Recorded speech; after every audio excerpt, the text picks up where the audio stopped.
Hello friends, मेरा नाम शिवा है और मैं 3 इयर्स ओल्ड हूँ। स्वागत है आप सभी का कृष्णा एंड शिवा चैनल पर।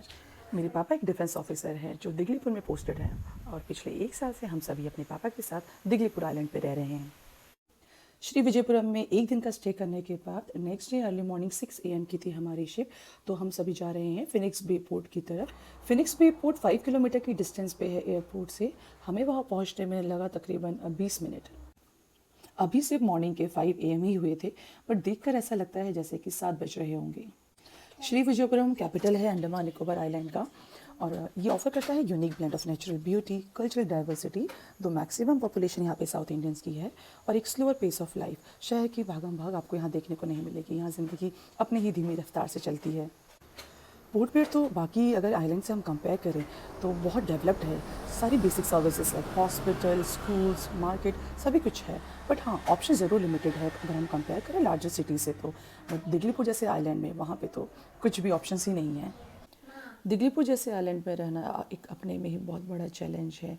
वहाँ से ट्रैवल करना मेनलैंड और वापस आना, जर्नी अपने में ही काफ़ी लंबी और कॉस्टली हो जाती है। और उसके अलावा जो हर्डल्स हैं वो तो पूछे ही मत। इसलिए अगर आपको पोर्ट ब्लेयर में रहने को मिलता है बाकी आइलैंड से कंपैरेटिवली तो आप लकी है। एटलीस्ट पोर्ट ब्लेयर में एयरपोर्ट तो है जहाँ से आप फ़्लाइट लेके सीधे मेनलैंड पे जा सकते हैं। बट अगर आप दिगलीपुर जैसे आइलैंड पे हैं वहाँ तो हमें पोर्ट ब्लेयर तक आने में ही, अगर आप बाई रोड आएंगे तो आपको 12 से 13 घंटे ले सकते हैं और रोड की हालत तो अलग ही ख़राब है। और अगर आप बाई सी रूट आते हैं तो आपको आने में 9 to 10 आवर्स का टाइम लग सकता है।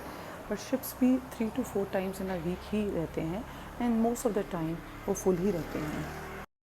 और फाइनली हम पहुंच चुके थे फिनिक्स बे पोर्ट, जहां पहुंचकर हमने देखा बहुत ही खूबसूरत सा सी व्यू। शिप बोर्ड करने से पहले आपको आपके लगेज का और आपका सिक्योरिटी चेक इन होता है। सिक्योरिटी चेकिंग के बाद हम चल दिए अपनी शिप की तरफ। हमारी शिप का नाम था MV बाराटंग, जो कि सबसे लास्ट में एंकर था। MV बाराटंग बहुत छोटा शिप है जिसकी कैपेसिटी लेस देन 100 पैसेंजर ले जाने की है और इसमें चेयर क्लास होते हैं AC एंड नॉन AC। यहाँ आप देख सकते हैं यहाँ डॉक्यूमेंट्स की चेकिंग चल रही है। बिकॉज सीट्स के प्राइस में भी डिफरेंस है फॉर आइलैंडर्स और नॉन आइलैंडर्स के लिए। अगर एक आइलैंडर के कोई सीट 300 रुपीज़ के लिए है तो वहीं पे नॉन आइलैंडर के लिए वो 1800 रुपीज़ की पड़ेगी। MV नालंदा और MV सिंधु ये पैसेंजर फेरी सर्विसेज पहले चलते थे मायाबंदर और दिगलीपुर रेसिडेंट्स के लिए, बट पिछले कुछ महीनों से ये दोनों शिप्स ऑपरेशनल नहीं हैं। MV बाराटंग बहुत ही बेसिक सा पैसेंजर शिप है जहाँ पे आपको केबिन्स या बंक्स नहीं मिलेंगे। ये हमारा फर्स्ट टाइम है, हम बाय सी ट्रैवल कर रहे थे, वरना 2 बार जब भी हमने दिगलीपुर से श्री विजयपुरम ट्रैवल किया है हमने हर बार कैब ली है। अगर आप कैब लेते हैं तो आपको 10 to 11,000 पे करना पड़ सकता है। दिगलीपुर 300 किलोमीटर है बाय रोड श्री विजयपुरम से, बट जो एन रूट जो रोड है उसकी हालत इतनी अच्छी नहीं है, इसलिए इस बार हमने शिप लिया।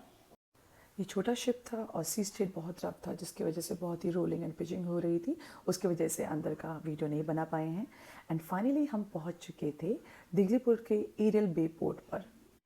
ETA तो 3 PM का था बट हम 4 PM तक दिगलीपुर पहुंच चुके थे। दिगलीपुर पहुंचकर मैं और मेरा भाई बहुत खुश हुए कि फाइनली अब हमारी जर्नी ख़त्म हुई और अब हम अपने घर आ चुके हैं। देखिए कितना प्यारा ब्यूटीफुल सा ये एरियल बे पोर्ट है दिगलीपुर का। और अब हम जा रहे हैं अपने घर की तरफ। हमारा घर एरियल बे पोर्ट से ज़्यादा दूरी पे नहीं है, हार्डली 2 to 3 किलोमीटर की डिस्टेंस पे ही है। वैसे मैं बता दूं फ्रेंड्स, दिगलीपुर लार्जेस्ट टाउन है नॉर्थ अंडमान निकोबार आइलैंड का। ये आइलैंड सराउंडेड है लश ग्रीनरी, स्टनिंग बीचेस और क्लियर वाटर से। यहाँ की rich marine life and coral reefs तो बहुत ही अमेजिंग है। ये पैराडाइज है नेचर लवर्स और वाटर स्पोर्ट्स एंथुजियास्ट के लिए। बट फिर भी लाइफ इतनी आसान नहीं है। एज अ टूरिस्ट तो हमें बहुत अच्छा लगेगा, बट अगर आप किसी लोकल पीपल से पूछें तो आपको डेली के स्ट्रगल्स के बारे में पता चलेगा। ये एरियल बे मार्केट है जहाँ पे आपको वेजिटेबल की शॉप्स, किराने का सामान और बर्तनों की दुकानें ये सब मिलेंगी।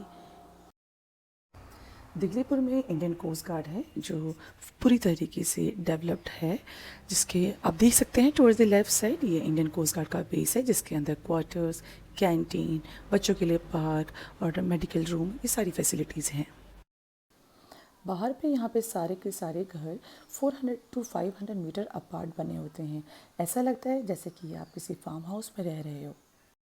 बट अगर आपको online Myntra, Amazon, Swiggy, Instamart, Blinkit इन सब की आदत है तो यहाँ बहुत डिफ़िकल्ट है रहना, बिकॉज़ यहाँ पे ऐसा कुछ भी नहीं है। एंड फाइनली हम पहुँच चुके थे अपने घर। ओके फ्रेंड्स, बाय, मिलते हैं अगले ब्लॉग में।